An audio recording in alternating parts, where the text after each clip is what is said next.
55 is a tough age to be a woman. You know, I had to start making big decisions. You know, should I pluck or grow a goatee? I can't wear a polo neck anymore because it takes too long to decide whether to tuck the wattle in or out. I genuinely don't know if it's hot up here or if it's just me. 55 is a big age because I am now old enough to move into my mother's sheltered flats. She tells me there's a vacancy. There's always a vacancy. Death stalks the corridors of Nightshade Lodge in a beige anorak and sensible shoes.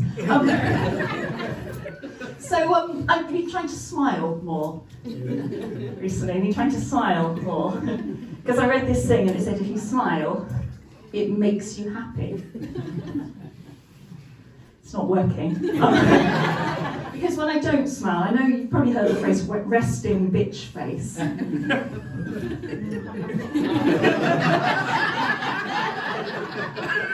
I have resting psychopath face. But I'm trying to smile. I got involved in a smiling match with a baby the other day. Accidentally, I smiled at a baby on a train. Don't do this, especially if it's a long journey. You smile at a baby, the baby smiled back. I had to smile back again. Suddenly I'm stuck smiling at the baby. I can't stop smiling at the baby because that baby is too young to be introduced to the frailties of human relationships. The fact that people will always let you down, people will always leave. And just as I'm thinking about this, the baby turned and smiled at somebody else. I was distraught, dumped by a baby. I'm in a relationship. Yeah, I live with my partner. We've been together, God knows, maybe 10 years? We don't really know, we didn't really notice when we got together. We're waiting for a Facebook memory to come up. We'll say something like, "Met a weird bloke last night, but he's age-appropriate, single, and alive." Just frankly too better than the last one. It's love. Very much love. When I say love, what I mean is it's two desperate middle-aged people clinging together for comfort as the world turns cold around us. And I know some of you know exactly what I mean by that. I mean, imagine that final scene of Titanic if Kate Winslet had allowed Leonardo DiCaprio onto the raft with her. There was room, we all know that. It's a very lovey-dovey relationship. We text each other a lot. He's got one of those phones with buttons because he's scared of electricery. So it takes him quite a lot of time to send each text. I've got an iPhone because it's 2019 and I'm a normal human being. I just have to type the word I and it auto-completes. Love you very much indeed, 15 kisses. I mean, it's not that I don't love him, it's just nice not to have to make the effort. Now, I've never lived with anyone until I lived with my partner. I mean, other than my family, of course. I wasn't brought up by wolves. But I kind of wish I had been, because wolves aren't big on passive-aggressive emotional blackmail. You know, a wolf mother won't suddenly like 3 of your posts on Facebook as a way of saying, "Jane, you haven't called me in a while." You know, old people are mental for emojis. And they can't actually see what they are. So everything my mum posts is always some random emojis. "Jane, I hope your cold's better, dancing girl, yacht." The other day, she WhatsApped me, she's 82 for fuck's sake, she WhatsApped me a picture of a bomb and a football stadium.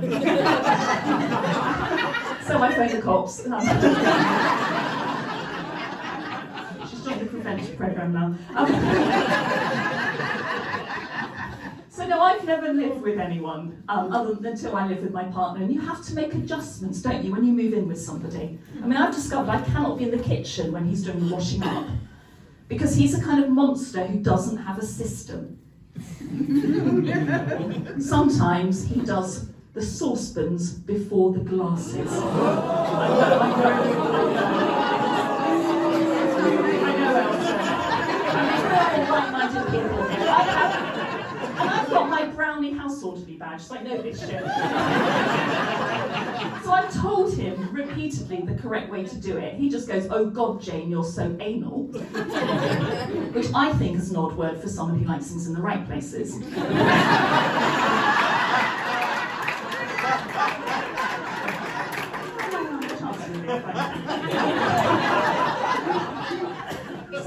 Because to be honest, sex in our relationship is something that we reminisce about. Again, I think some of you know what I mean. We'll say things like, "Oh my God, do you remember that time you nearly had an erection?" 2 years ago. But we didn't catch it in time. And besides, I wasn't in the mood.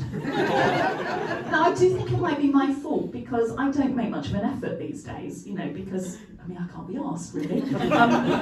I make more of an effort preparing for a smear test than I do for sex. And the women here will know exactly what I mean. I do the downstairs tidy up. And I don't mean a Brazilian or a waxing or anything, I just mean I trim my bikini lines, check I don't need to twist a toilet roll tangled up in my lady bun.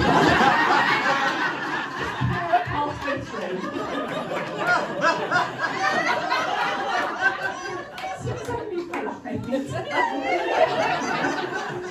To be honest, the other day I got home from work and I was feeling a bit horny. And having been single, by the way, I have realised that when you're in a relationship, I've realised that sex is so much better when you're on your own. Because I was deeply upset to discover he didn't have 3 rows of rotating ball bearings in his cock. So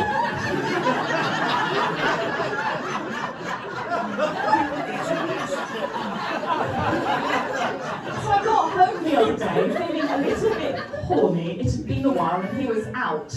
So I did what I like to call electronic self-partnering. I tried to be discreet because we have neighbours. I came so hard I woke up next door's baby.